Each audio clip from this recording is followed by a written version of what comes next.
ఒక చిన్న గ్రామంలో అర్జున్ అనే 10 ఏళ్ల బాలుడు ఉండేవాడు. అతనికి జంతువులంటే ఎంతో ఇష్టం.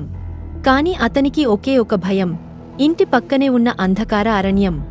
ఒకరోజు సాయంత్రం అడవిలోంచి పిల్లి అరుపు వినిపించింది. అందరూ అడవి ప్రమాదకరం అని చెప్పారు. కాని అర్జున్ చిరునవ్వుతో, నాకు భయం లేదు, ఆ పిల్లిని కాపాడాలి అన్నాడు.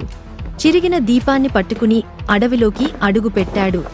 చెట్లు ఊగుతుండగా గుబురుగుబురు శబ్దాలు వినిపించాయి. అయినా అతను ఆగలేదు.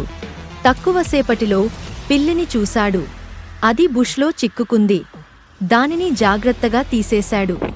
అంతలో ఒక అడవి కుక్క గర్జించడంతో అర్జున్ షాక్ అయ్యాడు. కాని దీపాన్ని పైకి ఎత్తి పట్టాడు.